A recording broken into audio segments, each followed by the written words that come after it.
friends, welcome to Yoga Off the Mat. I'm your host, Divya. This is the second episode in our seasonal routine series, and if you haven't already listened to the spring episode that I did last year, go back and start with that first, not because you really need that to follow this episode, but mostly because I'm using a similar framework. The way that I build these routines comes from the same place, so it'll make more sense if you follow it sequentially. Now, summer. In Ayurveda, every season is governed by one of three doshas, the elemental forces that shape everything, from our digestion to our mood to how we move through the world. Summer belongs to pitta. Pitta is fire and water. It's hot, it's sharp, it's intense, and almost pervasive in a way. And the principle that guides everything in Ayurveda is this: like increases like, and opposites bring balance. This means that in the season that's already bringing you heat, intensity, and longer days, and a general pressure to be doing more and performing at your best and going harder, your job is actually to go the other direction. Sit with that for a second because it kind of runs completely counter to what summer culture perpetuates. The packed social calendar full of travel and socializing and seeing your friends and doing all the hobbies. And this notion that even though summer is meant to be light and freeing and fun, we somehow feel this pressure to do even more. So we end up exhausted and drained. Ayurveda basically puts a spotlight on all of that and says you're adding fire to fire, and that doesn't really make sense. Eventually, you are going to feel the brunt of that too. So here's what summer is actually asking of us according to Ayurveda. The first thing is to understand the timing of it all. Pitta tends to peak between 10 a.m. to 2 p.m., which is when the sun is the highest in the sky and the heat is also at its most intense.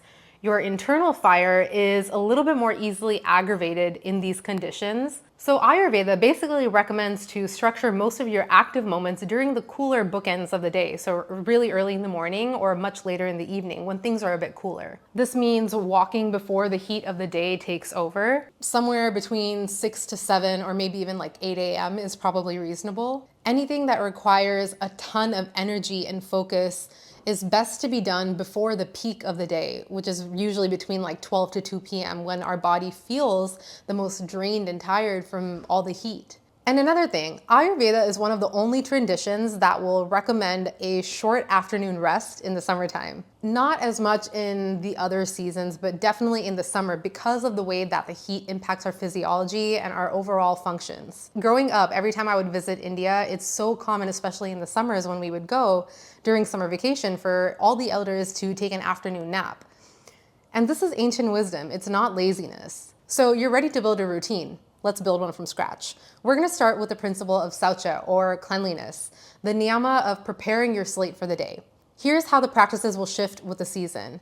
Your tongue scraping and warm water will still apply because you do still want to clear that ama and the toxic buildup. But maybe instead of having your warming morning beverage that's going to build some heat, maybe stick with something that'll cool the system down, like peppermint tea. Instead of doing your abhyanga, your morning oil massage with a heavier oil like sesame oil or anything that's richer and more viscous, maybe start with something lighter like coconut oil that helps to cool the body down. The second element, of course, is movement. And this is probably where you're gonna have to adjust the most during the summertime. Anything that is vigorous or heat building as a practice that might have served you well in the spring to clear some of that kind of heavy, dense kapha energy, the stronger, faster vinyasa flows, things like kapalbhati pranayama, any core heavy sequences that involve things like twists and lunging, all that stuff now is gonna work against you in the summertime if you're doing it in the wrong way and at the wrong time. Now, I'm not a doctor and this is not medical advice. What I'm referring to is more the way that it is more draining on the body and more exhaustive of the muscles. When you're adding heat to a body that's already going to be running hot by default, that's gonna catch up with you. It's gonna drain your energy faster. Instead, what Ayurveda recommends is movement that brings about a little bit more cooling and rest in the body, something that's grounding and less rushed. Maybe that looks like hatha yoga at a more moderate pace, or some slow flow, or a bit of a restorative, maybe paired with a walk before or after. If you are going to do something that's a little bit more dynamic and intense, it's, like I said, recommended to do it earlier in the morning or a bit later in the evening when your environment is cooler and won't further aggravate the heat. Now, the third element is pranayama, our breath and energy control. The summer has its own sort of heartbeat here. Have you tried Shitali pranayama? Unless you can't curl your tongue, then you can practice Shitgari pranayama. These are two cooling pranayama practices that are specifically described in the Hatha Yoga Pratipika for releasing excess heat in the body. Shitali pranayama works by drawing air in across the sort of moist surface of our tongue while it's curled in this U shape. And this cools the blood before it even starts to circulate. So you basically form a loop with your tongue. You inhale through the curled tongue, and you exhale through the nose. Try it with me. Inhale, exhale. Don't you already feel the coolness? Doing this for like 5 minutes in the morning or even at noon when the heat is really peaking can create a very noticeable shift in your body. It can help slow down your mind. If you're feeling kind of aggravated and anxious and maybe even irritable, this is a really great practice to bring you back to yourself and make you a little bit nicer.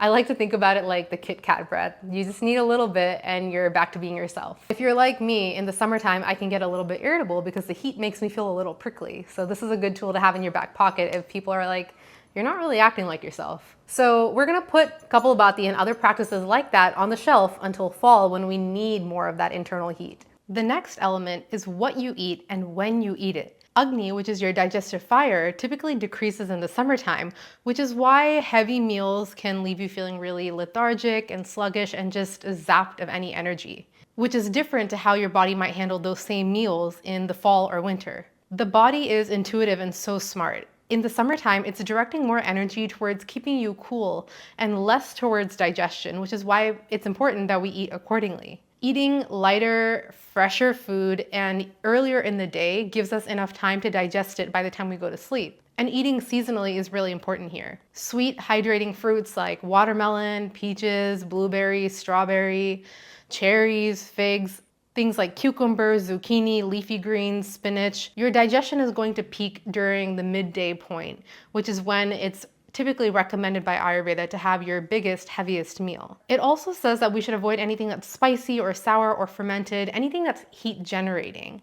Ayurveda also recommends that we don't have ice cold water, which is generally a golden rule, but especially in the summertime. Ice water or any kind of ice drink in general sort of dampens the digestive fire in a time when it's already feeling a little bit more sluggish, so we don't want to help that. And it slows it down to the point of creating even more ama, which is that white sort of toxic film that we see on our tongue.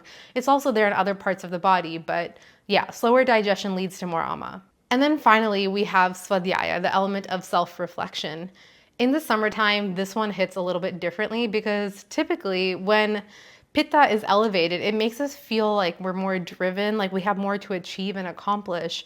And sometimes summer can make that a little bit more pronounced. While summer typically tends to be focused on a lot of travel, a lot of socializing, a lot of activity and energy, it's important to balance that out with some reflection and discernment about what's worth pouring more energy into versus what is maybe better off being pulled back from a little bit so that you can come back to it with more energy and more clarity later on. Just like the art of practicing tapas or discipline, you have to know when is something fulfilling you or driving you versus when is it draining you and burning you out. It's best to use the early morning time when your mind is calm and clear to do any focus-driven work and let yourself sort of ease off throughout the course of the day. Summer is really just not the season to squeeze the most out of yourself because the weather is already demanding a lot of us, physiologically speaking. Our goal with Ayurveda and incorporating all of these things is to stay as cool and regulated as possible, to move with the heat rather than resist it or move against it. It helps us maintain a sort of steadiness and momentum that actually helps us get through the summer without burning ourselves out, but rather ending it from a place of feeling replenished and refreshed. The goal of Ayurveda is never to push you to your limits or optimize or hack your way into something else. It's really about restoring equilibrium and balance in your body and your mind and your spirit. If you enjoyed this episode and look forward to more, consider joining my Patreon, patreon.com/Divya Bala. Make sure you follow Yoga Off the Mat on your podcast platform of choice. And you can find me on Instagram at Yoga Off the Mat Podcast and at Divya Bala. Thanks for listening. It's time to get off your mat and go do some yoga.